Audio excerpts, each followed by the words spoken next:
Sandeep, how do you look at the world response at this juncture, especially for United States of America? India, I don't think is depending heavily on their support as much, but even the statements that are coming in, China's made weapons and military hardware sold to Pakistan. We can see it, evidence enough. Turkey appears to have come to their support in terms of military support. But at this juncture, how do you see the world responding? Do you think it's time they pick a side?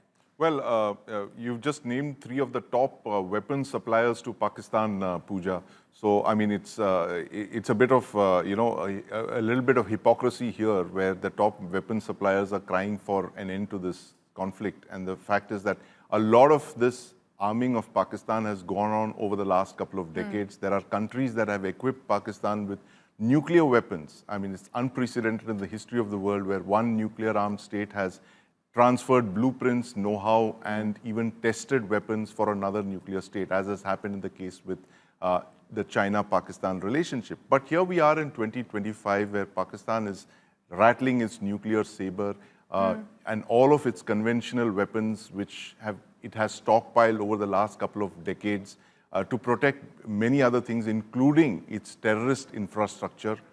We have seen that in full flow over the last couple of days, where they have used their military assets to protect their terrorist infrastructure, to respond to an attack on their terrorist infrastructure. But the world is deeply concerned, Pooja. If you look at it, the fact is, at the end of the day, India and Pakistan are two nuclear-armed states, so the United States would be deeply concerned about the way the situation seems to be spiraling out of control, all thanks to the Pakistan military, which chose to escalate last night by launching these high-speed missile attacks. That is a very, very grave provocation. Like I said earlier, flying fighters launching standoff weapons is one thing, but when you start shooting precision, high-speed ballistic missiles at each other, then that becomes a problem. And Pakistan has chosen to climb up that escalation ladder by shooting these ballistic missiles because, look at it this way, that when an air defense network picks up a ballistic missile that's been launched from another nuclear-armed country, the whole system would have gone up into a massive alert. And that is the kind of signaling that Pakistan is trying to do over here by launching these missiles at India. Sandeep, stay on with me. I want to discuss what the next 24 hours are going to possibly look like for India and as much for Pakistan. Geeta, I want to bring you in here. When USA offers to mediate, and it looks like, if you can tell us more, that S. Jaishankar appears to have said, look how our statement and our response have been still restrained, measured, calibrated, responsible in so many ways. Do you think India also needs to work more, that some of these world powers will realize that they need to be with India? They say on one side that they're with India in a fight against terror, but when it comes to an issue of Pakistan, there's still some caution, a neutrality they expect the world to have. Well, Pooja, the fact is that every country is thinking for itself. Nobody over here is going to think for India. India will have to think for herself. That's an absolute clarity you get from what you see with the Trump administration. Absolutely an ally, strategic partner, but when it comes to their own strategic interests, they'll see what suits them best. You saw that in Russia, Ukraine, a massive shift that has never been seen before when it comes to Europe, not realizing that they had an ally and don't have an ally in the United States of America anymore. And today, when you're looking at America as a partner, you can look at America as a partner because they're transactional. It works in their favor to have a stable, responsible country like India as their partner in the defense cooperation sector. We are not a Pakistan. We are not an irresponsible country that will sell technology to a third party. And that's the reason why the trust building took so long, but it is there today. But beyond that, if you're thinking that America will look beyond its own interests, not really. No country is going to. Even China right now coming out and saying that they're willing to offer their good offices is because their investments in Pakistan are under absolute threat. Exactly. They never imagined that the Air Force bases in Pakistan, that the terror infrastructure, which they also took a lot of help from, in Pakistan is going to be in a shambles. Never imagined that India could dare to go into areas that Pakistan has investments in. Correct. They have development projects and they have Chinese forces protecting those development projects, which means they have Chinese men in Pakistan. Of course, they're rattled. America, they're looking at a trade conversation between China and the United States of America.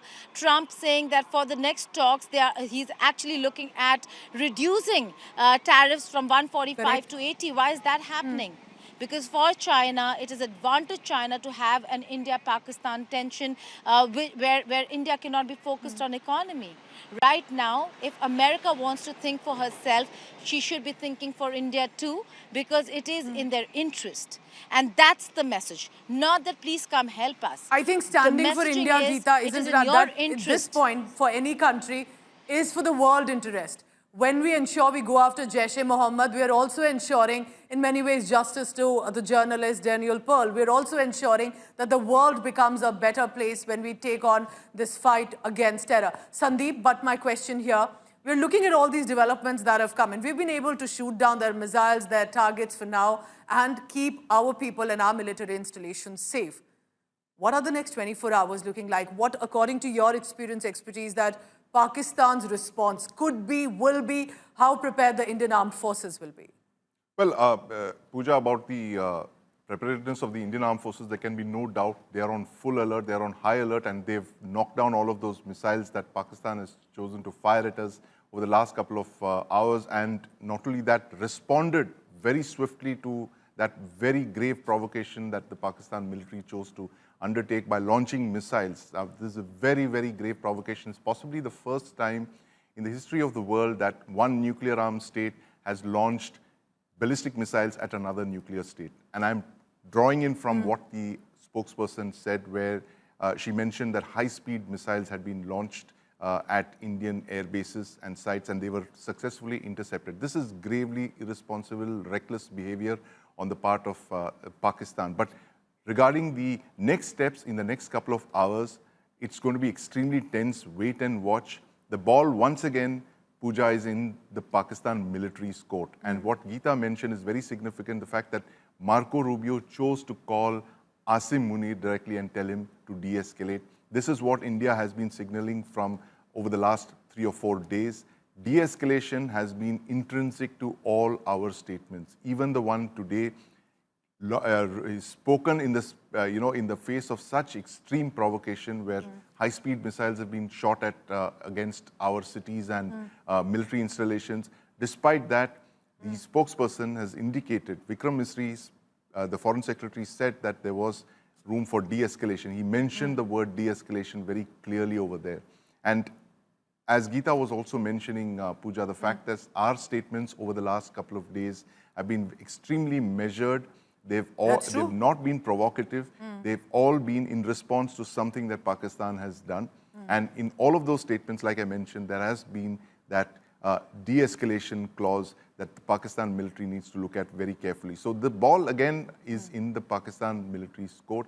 If they choose to go down that path of reckless behavior, as they have been doing over the last few days, months, years, and if I could go back, decades, then we are going to see some other kind of military attack from their side.